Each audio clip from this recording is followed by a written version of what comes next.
This week, the broker ban is back on the table. Jeff Winik's in trouble with the IRS, and there's a fight brewing over a lobby downtown.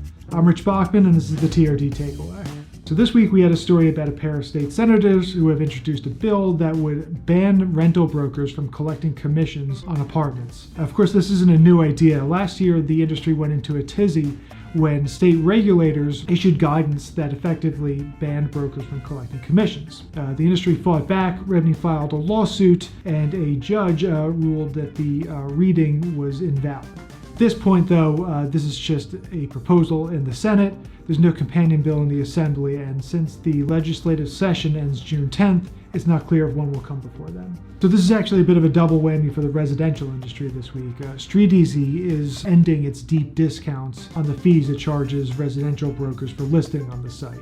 It implemented this discount last year when the pandemic hit, saying that it wanted to help out brokers, and it dropped the fee from $6 down to $3. That's now going to go up to $4.50. So these fees have been contentious ever since 2017 when StreetEasy started charging them. Before that, StreetEasy was free, and it's what every broker was using because it's what everyone was looking at. And when they implemented these fees, brokers really had nowhere else to go. They pushed back, and there was some talk about using some other platforms. But today, StreetEasy is the only name in the game, and whatever it wants to charge, essentially, that's what brokers got to pay. So Jeff Winik, who's one of the faces of retail's boom years, is in trouble with the IRS. The head of one of New York's biggest retail brokerages owes about $10 million in back taxes. This comes after he filed for Chapter 7 bankruptcy back in September. So this is a really telling sign for where retail is in the city now. Winik was one of the faces of the high-flying boom years for retail. He had the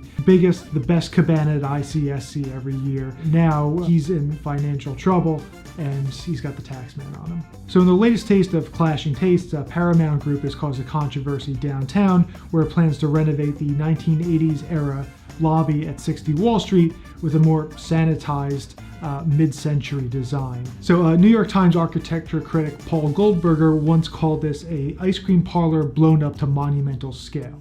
But now even Goldberg is a fan of the lobby, and he was on Twitter saying that he supports its preservation. So we've seen this story play out before. We've seen it with 550 Madison Avenue.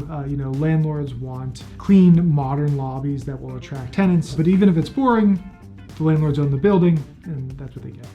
And finally, Robert Durst, the black sheep of the Durst dynasty, is back on trial for the murder of his friend Susan Berman in LA in 2000. So far, the defense's case rests on this really absurd argument that Durst did such a gruesome job of killing and disposing of the body of his neighbor in Galveston, Texas in 2001, that he couldn't possibly have committed the clinical and very tidy killing of Berman in LA, or have disappeared his wife without a trace in 1982. So the defense is really fitting for one of the most out there accusations in the history of real estate. This is one of the wildest stories, and it's probably only going to get weirder as it keeps going, so keep watching. Thanks for watching today, and if you liked what you saw, make sure to like and subscribe, and tune in next week.